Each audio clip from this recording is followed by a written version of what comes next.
মধ্যপ্রাচ্যের আকাশে কি তবে নতুন কোনো শান্তির আলোকবর্তিকা দেখা যাচ্ছে? দীর্ঘদিনের রক্তক্ষয়ী উত্তেজনা আর একে অপরকে ধ্বংস করার হুমকির পর আবারও পরমাণু ইস্যুতে আলোচনার টেবিলে ফিরছে ইরান ও যুক্তরাষ্ট্র। আল জাজিরা ও রয়টার্সের মতো আন্তর্জাতিক সংবাদ মাধ্যমগুলো দাবি করছে, খোদ ইরানের প্রেসিডেন্ট মাসুদ পেজেশকিয়ান ওয়াশিংটনের সাথে উত্তেজনা প্রশমনে আলোচনার আনুষ্ঠানিক নির্দেশ দিয়েছে। এই আলোচনার মূল কেন্দ্রবিন্দু হতে যাচ্ছে তুরস্কের ইস্তাম্বুল। তবে প্রশ্ন থেকে যাচ্ছে, এটি কি কেবল একটি সাধারণ বৈঠক নাকি কোনো বড় চুক্তির পূর্বাভাস? ডোনাল্ড ট্রাম্পের নতুন চুক্তির আহ্বান এবং খামেনি কঠোর অবস্থানের মাঝখানে দাঁড়িয়ে ইস্তাম্বুল বৈঠক কি পারবে বিশ্বকে যুদ্ধের হাত থেকে বাঁচাতে? আগামী শুক্রবার ইস্তাম্বুলের আকাশে উঠতে পারে শান্তির পতাকা। এই বৈঠকে যুক্তরাষ্ট্রের পক্ষে প্রতিনিধিত্ব করবে বিশেষ দূত স্টিভ উইটকফ এবং ইরানের পক্ষে অংশ নেবেন পররাষ্ট্রমন্ত্রী আব্বাস আরাকচি। তবে এই আলোচনার আয়োজনের পেছনে সবচেয়ে বড় কৃতিত্ব দাবি করতে পারে কাতার, তুরস্ক, মিশর ও ওমান।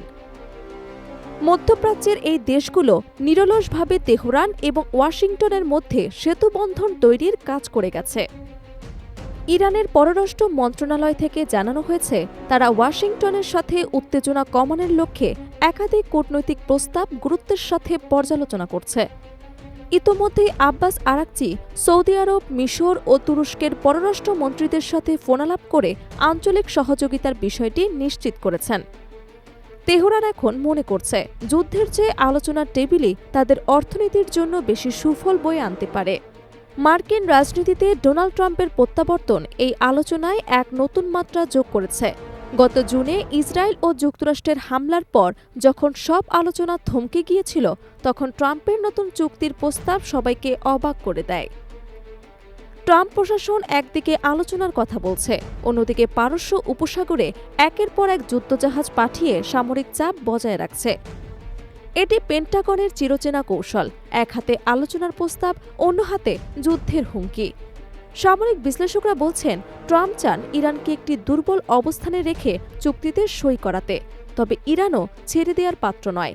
তারা যেমন আলোচনার টেবিলে বসছে, তেমনি নিজেদের প্রতিরক্ষা ব্যবস্থাকেও শক্তিশালী করছে। এই ডাবল গেম ইস্তাম্বুল বৈঠকে আরও বেশি জটিল করে তুলেছে। আলোচনার টেবিলে বসার সিদ্ধান্তটি ইরানের ভেতরেও এক ধরনের বিভাজন তৈরি করেছে। প্রেসিডেন্ট মাসুদ পেজেশকিয়ান পশ্চিমা বিশ্বের সাথে অর্থনৈতিক অবরোধ তুলে দেওয়ার লক্ষ্যে আলোচনার পক্ষে থাকলেও সর্বোচ্চ নেতা আয়াতুল্লাহ খামেনি এখনও অত্যন্ত কঠোর অবস্থানে। খামেনি স্পষ্ট করে দিয়েছেন, ইরানে কোনো ধরনের হামলা হলে তার পরিণাম হবে ভয়াবহ। তিনি সতর্ক করেছেন যে আমেরিকার যে কোনো হঠকারী সিদ্ধান্ত পুরো মধ্যপ্রাচ্যকে এক মহাপ্রলয়ের দিকে ঠেলে দিতে পারে।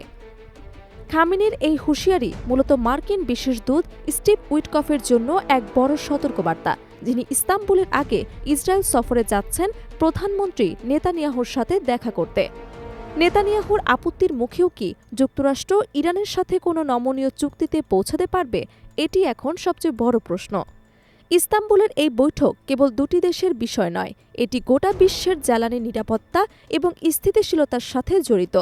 যদি এই আলোচনা সফল হয়, তবে পরমাণু অস্ত্রের প্রতিযোগিতা থেকে ইরানকে সরিয়ে আনা সম্ভব হতে পারে। এতে বিশ্ববাজারে তেলের দাম কমবে এবং মধ্যপ্রাচ্যে যুদ্ধের দামামা স্মিত হবে। কিন্তু আলোচনা ব্যর্থ হলে পারস্য উপসাগরে যে রণসজ্জা যুক্তরাষ্ট্র গড়ে তুলেছে, তা যে কোনো মুহূর্তে সক্রিয় হয়ে উঠতে পারে। কূটনৈতিক বিশ্লেষকরা মনে করছেন, ইস্তাম্বুলের এই টেবিলটি আসলে শান্তির জন্য শেষ সুযোগ। কারণ ইরান ও যুক্তরাষ্ট্র উভয় পক্ষই জানে যে একটি সরাসরি যুদ্ধ কারোর জন্যই মঙ্গলজনক হবে না। শুক্রবারের এই মাহেন্দ্রক্ষণের দিকে তাকিয়ে এখন পুরো বিশ্ব। ইরান ও যুক্তরাষ্ট্রের এই নতুন কূটনৈতিক পথচলা কি ইতিহাসের পাতায় শান্তির নতুন অধ্যায় যোগ করবে, নাকি এটি কেবল সংঘাতের আগে এক নিঃশব্দ বিরতি?